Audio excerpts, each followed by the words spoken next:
Okay. So I'll quickly introduce myself. I'm Milan. I'm one of the founders of TransMovement Reading, and I'm the primary organizer for this vigil. I set it up. I saw, I think it was maybe the London one, and a couple others, and immediately messaged my friend who's over there, and I said, we need to do something. And so I did it. I decided, you know what? I'll mock up a poster. I'll decide on a location, and we'll just go with it, because I think this is a moment that we really need to be together as a community, to show both for ourselves and to show other people that we're not few. We are many, and we are strong, and we will not be broken. And the response to Brianna's death has been simultaneously wonderful from people of our community and our allies, and horrifying from many others. I have seen, it is bad enough that some of these people will disrespect us in life. That they will disrespect us in death is beyond awful. And we can't let ourselves fall to it. We must stand together, we must stand strong. I've only came out as trans about 2 years ago, and I'm doing everything I can to strengthen the community. We've got to work together and really fight for our rights, because if we don't fight for them, they will be taken away from us. And we can't let that happen. This country needs to be a country that we can live in happily, freely. We can't let them turn it into one where we have to hide. For too much of our history have we been buried under the ground, have we been banished from the records. If we go into museums, we don't see ourselves, even though we existed. As far back as history, there are figures throughout time, even in literary record, and yet they are covered up. And we can't let that happen. We are here, we are evident, and there we are many, and we are strong. So I wanted to also read a short poem. I found this on the Transmuted website, which is run by a friend of mine.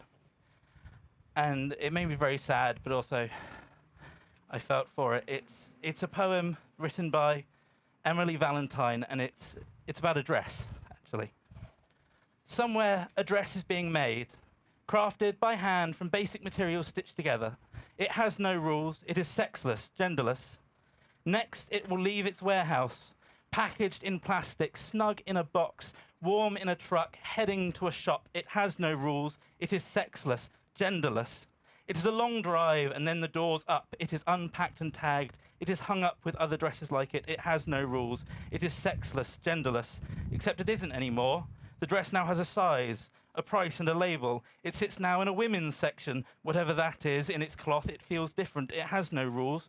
It is sexless, genderless. A hand strokes it, nervous. The eyes look at it longingly, an exhale of breath. Here we go. The dress is taken to the counter. The dress has an owner. The owner is not like those the dress has seen before, flat-chested, tougher skin, unsure, nervous. But as the owner swishes and twirls with the dress on, there is a chuckle, tears, happiness, dancing, but it never leaves home. It hides in a plastic bag. It only comes out for dancing at home. It is taken out for dancing, then a knock, a scuffle, a just a minute, a swing of the door, a gasp, shouting, a begging, a slap, another, tears. The dress is crumpled with red spots on it. It is torn in places. It feels sad and apologetic. There is a scratch, sniffling, and more tears wetting a bruised face. There is a burning, a clipping of the ear, the owner dragged back in to follow the rules of those who are sexed and gendered in a way unlike the owner, who will be told they are shameful, who will be told who they are, who will be told how to live, who will be told what they can/can't do, who may never feel the same happiness as they did when they were both dancing. So that poem really spoke to me, I have to say.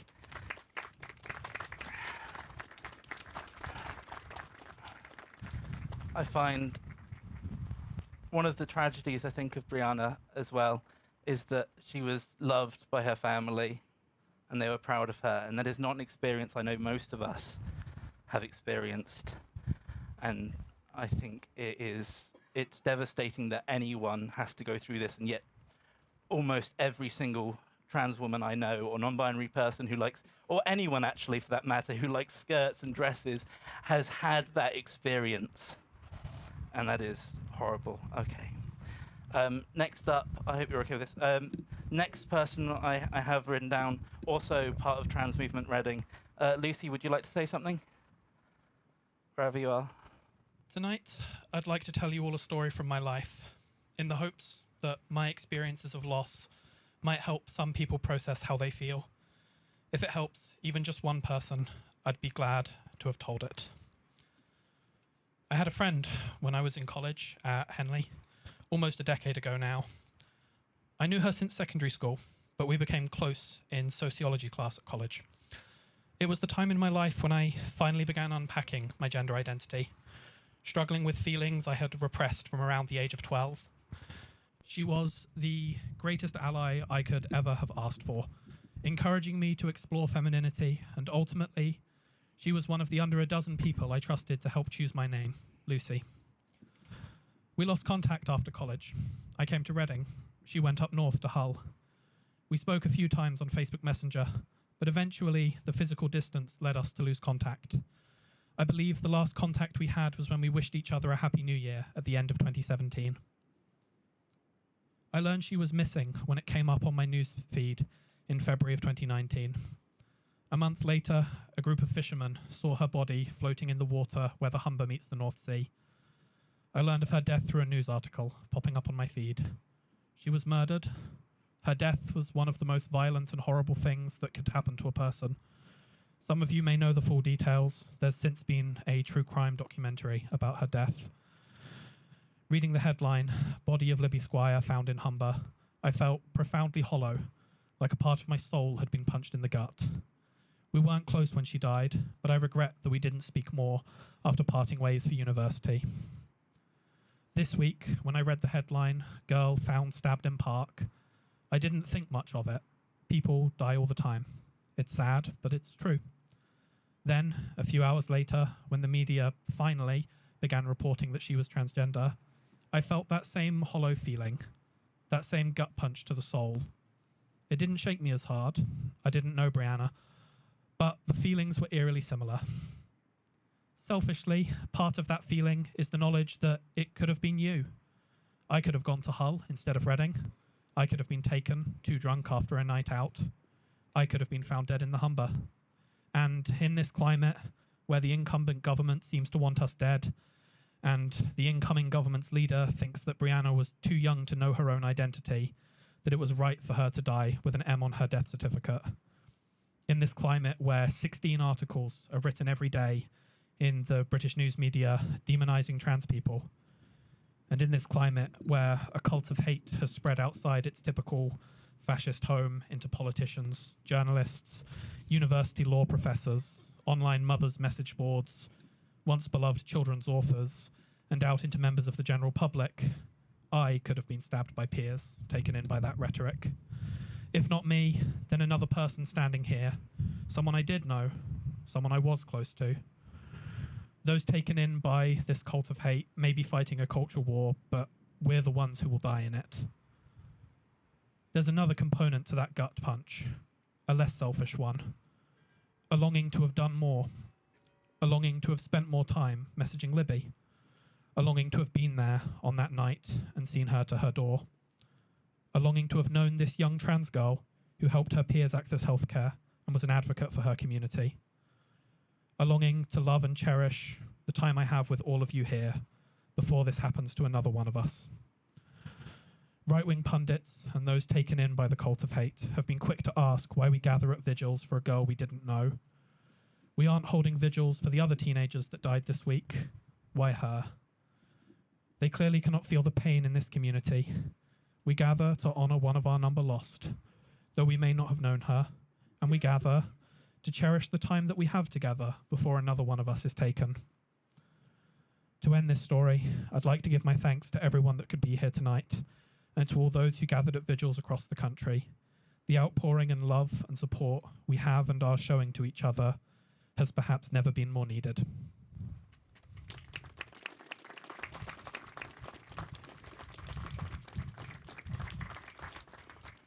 Thank you, Lucy, for that very, very moving tribute. Next up, I think we have Kerry from My Umbrella.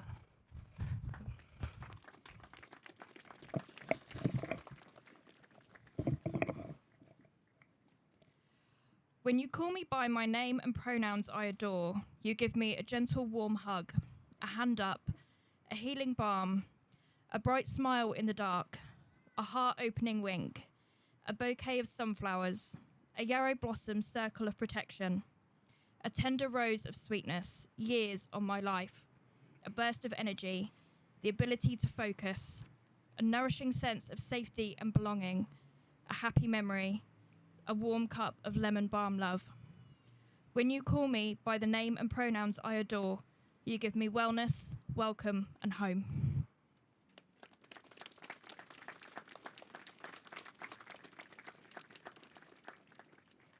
Thank you, Kerry. That was lovely.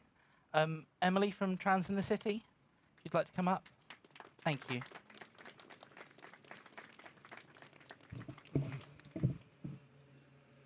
So I'm Emily Hamilton from Trans in the City. We're probably the world's largest business network for trans inclusion. And we happen today to be having a strategy day in Reading. So to be here tonight and see all of you is amazing. We talk about business and we talk about the place of trans people at work. Brianna never had a chance to get to work. They all said I was too tall to be a girl. Brianna never had a chance to go to work. Brianna never had a chance to find out what her purpose in life would be eventually. But she found her purpose as the person she was. She chose her name. And a name for trans people is one of the most precious things we can have, the most precious thing we can claim. So I want you to say her name. Her name was Brianna, and we want to say it loud, and we want to say it again and again, because she mustn't be forgotten for the beautiful person that she was and the beautiful person she could have been. A lot of us are going to talk about the trans family tonight, and we're going to talk about the trans family in vigils up and down the country. Now, we can't imagine tonight how it feels for Brianna's family, and we know her family were supportive of her. We know her family loved her, but she was our family. Every trans person I meet is my family. I feel their losses, I feel their wins, I feel their successes equally as I would for a member of the family. But because we talk about work, let me think about purpose. When we go to work, we all have a purpose. So I'm going to ask a question. If your purpose was to become a journalist, was it your purpose to demonize a community, to create fear and hatred where fear and hatred was not required? Was it your purpose to create an environment where this level of violence can not only go unchecked, but in fact celebrated by the very people who've been promulgating it? If you entered politics as your profession, you became a leader, you decided you wanted to lead, what are you leading us to? Not leading is not an option for a politician. That's what you're there to do. So speak up for people, because at the end of all of this, there has to be a reckoning. There has to be a time where we will look back on this, and it may not, I fear to say, be in my lifetime, but we will look back on this with horror in the same way as we did all of the other horrific murders, all the horrific genocides that we've seen in the previous years. This is LGBT History Month, and we've been looking at those. There's a song that says the children are our future, and they are our future. I spend some time in schools, and people say to me, we're going to be okay, the kids are okay. And the kids are mostly okay. There is a whole generation coming through who don't have the same preconceptions, the same problems that people seem to have with the trans community. But we also know that children live, they learn what they live. They learn from around them. They learn bigotry from the press, from governments, from families. And we can't take it for granted that people will learn how to love and how to celebrate the lives of others who are not like them. Now's the time for us to come together as the family we are. Now's the time for allies to stand up. We're all pulling a heavy weight up a hill to get this equality that we so deserve, we so need. If you're an ally and you stop to applaud, you've taken your hands off the rope. Keep your hands on the rope, keep pulling, because we have to come through together. And we say her name together. Brianna, we love you. Thank you.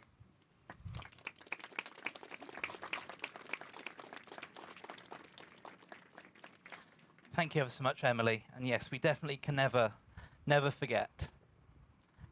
Bobby, also from Trans in the City, if you'd like to come up.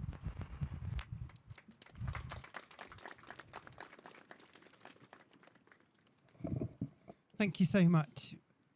I'm Bobby Pickard. I'm CEO of Trans in the City. I'm also patron of Flag, and we support so many parents of trans and non-binary children. I'm a ambassador for Mind Out and also a champion of Stonewall Housing. Brianna's death has affected all of us. Us who are in the trans and non-binary community saw it coming.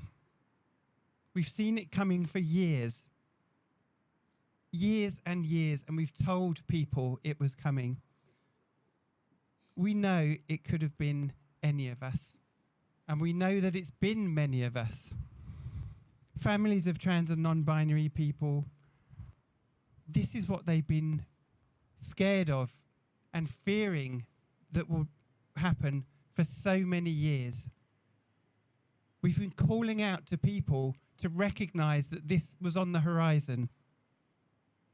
We know it's been coming because of the relentless media, the anti-trans rhetoric in the media, the Times printing 332 anti-trans articles last year.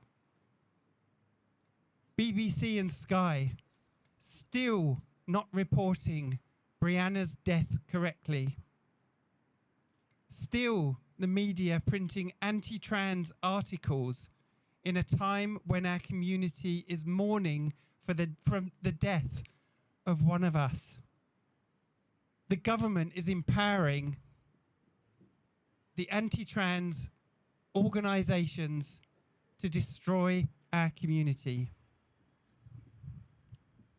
I know it hits all of us so hard, and I know it hits us all so closely, and that's why we're here. The loss of Brianna is not just the loss of a young life with so much promise. It's another final barrier crossed in this country that's heading down the road to fascism. I know if you're trans and non-binary like me, you'll be angry, you'll be upset, and you'll be scared. I am. I know you'll want hope when there doesn't seem to be any hope.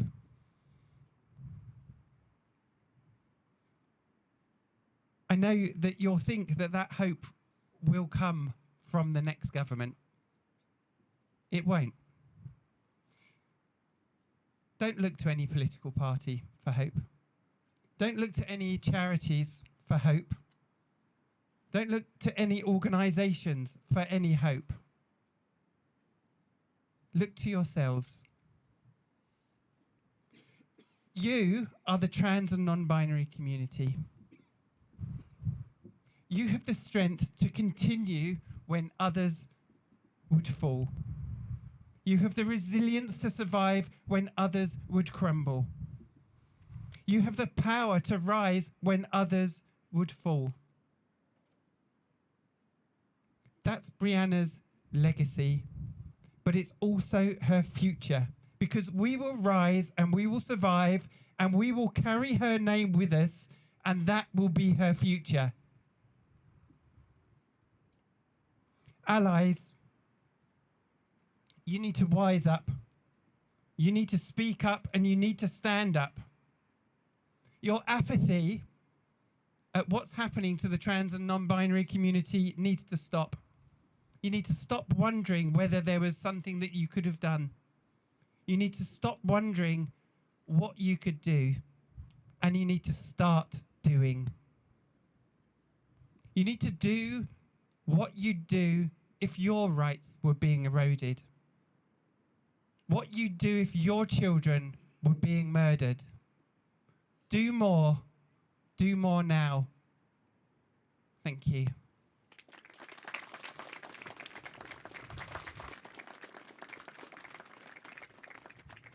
Thank you very much, Bobby. Next up, have we got Imogen from Working in Pride? Thank you.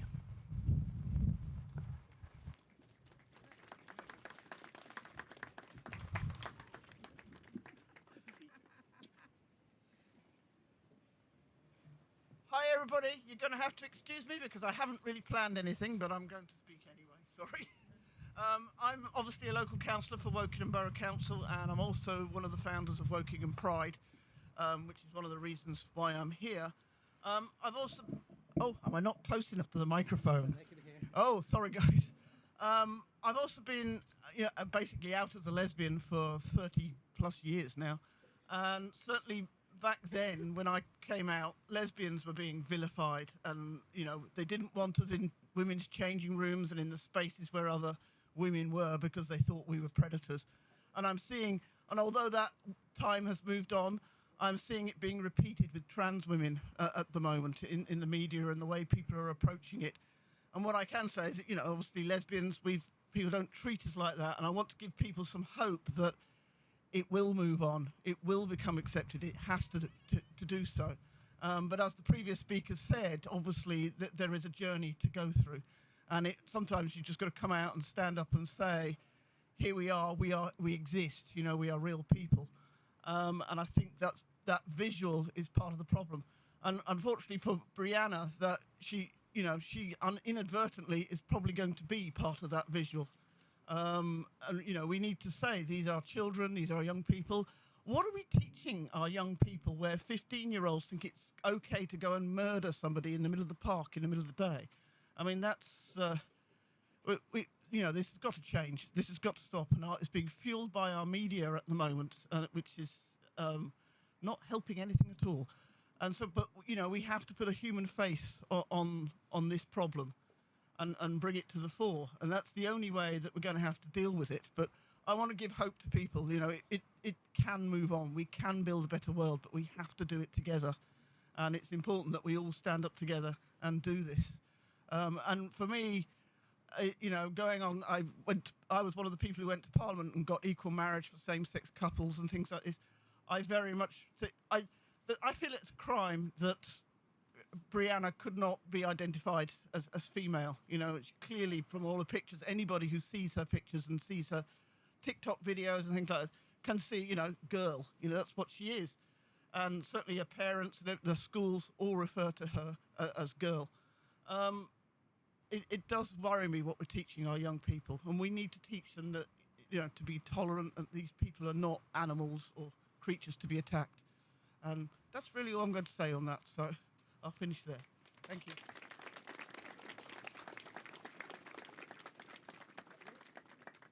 Thank you. I think one thing that's been very clear amongst yourself and with Bobby's speech is that we need solidarity. We, the trans and non-binary community, can stand up, and we will stand up, but we need all of you who aren't trans and non-binary to stand up with us.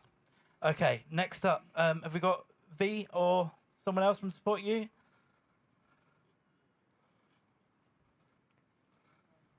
Sorry, it's a very dense crowd, so... Wait, come with it. Fantastic, thank you. So thank you to everyone that's been speaking so far today. There was something that I've actually added to, that I wanted to add before the speech, following on from what Bobby said. Let me just get that. So a study came out in October 2018 that found that astonishingly high numbers of rates of over 50% of groups of people that were in the trans adolescent community had attempted suicide in their life. There was something that a friend of mine said to me, and it's annoyingly stuck in my mind since, that if you go out, you're letting them win. You matter and exist in our lives.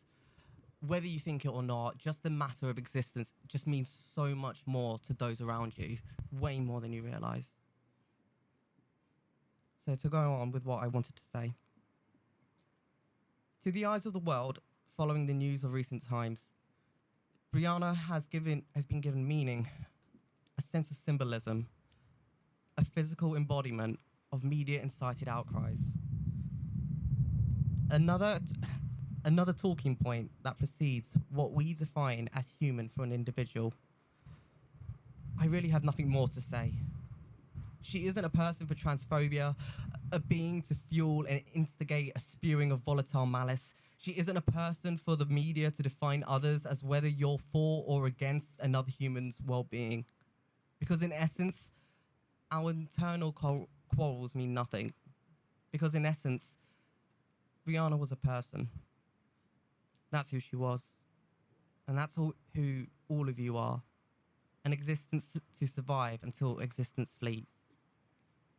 And yet, here we stand arguing over the body of a dead teenager, whether the life of another is enough to question, debate, and argue over. Are you not allowed to feel safe in a public space? Are you not allowed to feel comfortable in the body you wish to feel happy in? And are you more or less than the person beside you?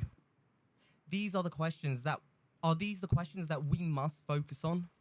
Whilst the life of a 16-year-old girl whose life was taken by the force of another's indoctrination, brought by those that seek to bring about the next malicious, subservient ruling. I don't know Brianna, and I will never claim to have. So I dare not to take that away from what we are here for today. To mourn the life of a child that has now become a solemn respect of the fate of those that are and have been targeted by hate and fear of what they have chosen to remain ignorant in. I want all that stand here today to know that whilst many are fearful to venture outside, that stress of what space is right for you to occupy. For those that cower in the thought of what comes to this seemingly dreary future set by constant backward stepping regulations that only enforce segregation rather than balance, I say to those people, you are recognized. We deserve sanctuary. You are not alone. Brianna, I am sorry they failed you. I mourn the horrendous lack of recognition of your life by this oligarchical standard where they choose to deface your identity due to stubborn ignorance of what they ultimately decided was best for you.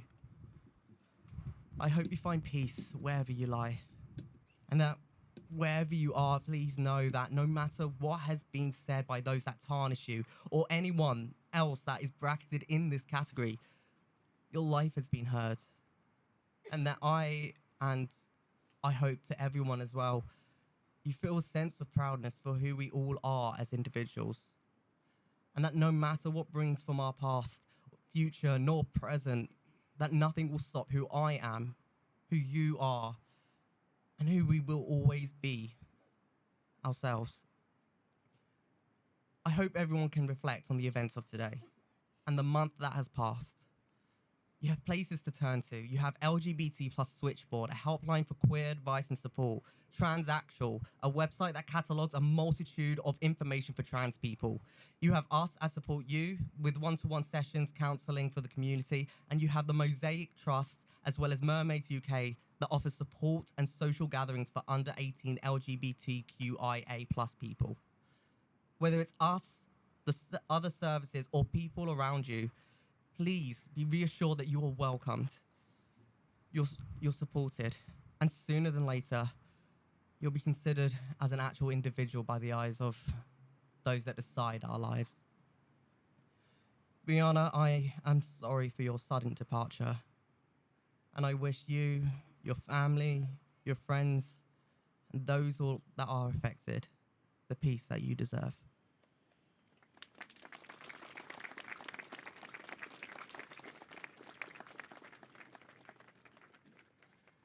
Thank you. Okay, next up, as a show of support, the university has lots and lots of trans people studying there, and so we have Poppy from the Students' Union. Somewhere? There you are. Fantastic. Thank you, Poppy. So thank you all for being here today to come together to remember Brianna and other victims of transphobic violence. It is a mixed feeling being here. The sense of community I feel as we gather in our grief is remarkable. but our reason for coming together is far more somber. And I want to begin by recognizing that I will never understand the experience of transgender and gender non-conforming individuals. I've grown up around members of the LGBTQ+ community. I've supported friends through coming out and transitioning, but at the end of the day, I'm a white cis woman who is unlikely to ever experience transphobic violence. However, I stand here today as an ally to all the trans and gender non-conforming people who are dealing with these things far too often. Brianna was beginning her life as her authentic self, and she should have had so many more years to share that wonderful self with the rest of the world.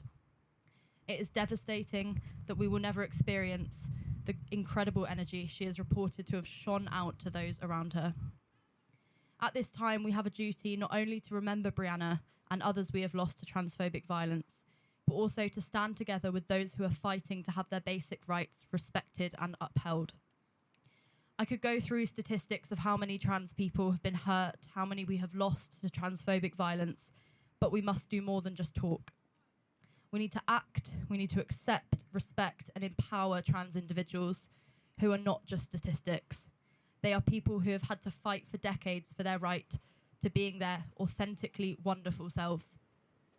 I would like to leave you with the image of Brianna, not a victim of transphobic violence, but as a caring, bright, young trans woman who touched the lives of so many. And as Martin Luther King once said, darkness cannot drive out darkness. Only light can do that.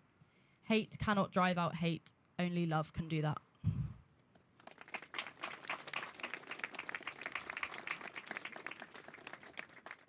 I think now we'll move on to Reverend Judith from Reading from the Church.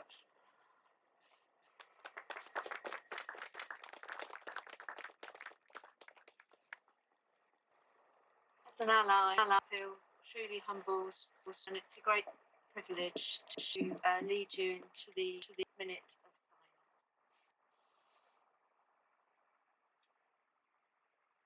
We have joined together this evening in anger, in shock, in disbelief at the tragedy of Brianna's murder. We have also joined together this evening, inspired by Brianna's courage and strength. We move into a minute of silence tonight with thoughts and prayers for both Brianna's family and her friends, and for all who identify as LGBTQI+, particularly the trans community, and all who face hostility and hatred every day. And so we hold a minute's silence for Brianna.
As our silence ends, for you tonight, for all those you hold in your hearts with compassion tonight, and for the trans community throughout the world tonight, receive these words of and blessing.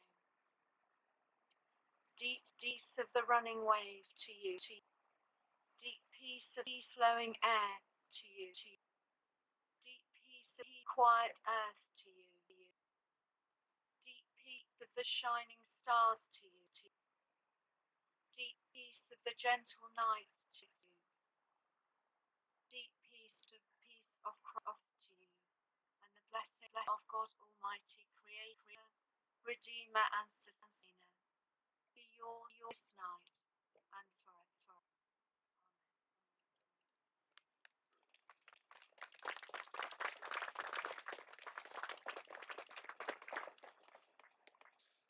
Thank you ever so much. I'm just going to close up with one thing. I'm thinking about last night, on the way home from work. I was thinking actually about the Iliad because I'm a nerd. I was thinking about Achilles. Achilles got a choice.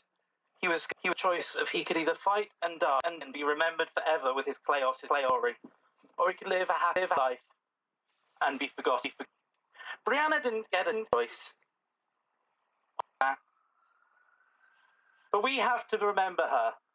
We have to be her glory, her house. We have to fight so that no one else shares her destiny that she did not choose. Because no doubt every one of us here would choose happy life. We would not. We choose to die and be remembered. We would choose to live and love and be happy.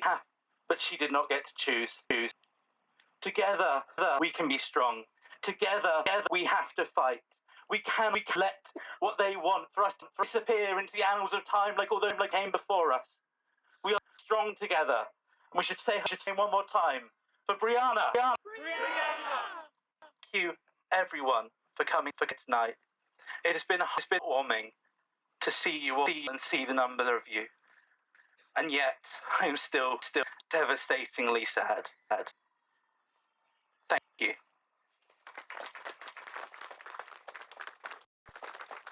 Showers of your crimson blood step into a nation, calling up a flood of narrow minds who legislate thinly veiled intolerance, bigotry and hate. But they tortured you and burned you. They beat you and they tied you. They left you cold and breathing. For love they crucified you. I can't forget, hard as I try, this silhouette against the sky. Scarecrow crying, waiting to die, wondering why. Scarecrow trying, angels will hold, carry your soul away. This was our sister, she was too young. This shepherd sweet and mild, this unassuming one, they all gasp. This can't happen here. We're all too civilized. What can these monsters hide? But they are knocking on our front door. They're rocking in our cradles. They're preaching in our churches and eating at our tables. I can't forget, hard as I try, this silhouette against the sky. Scarecrow crying, waiting to die, wondering why. Scarecrow trying, angels will hold and carry your soul away. I search my soul, my heart and my mind to try and find forgiveness. This is some child with pain unreconciled, filled up with father's hate, mother's neglect. I can forgive, but I will not forget. scarecrow crying, waiting to die, wondering why. Scarecrow trying, rising above, all in the name of love, love, love, love, rising above, all in the name of love. Thank you.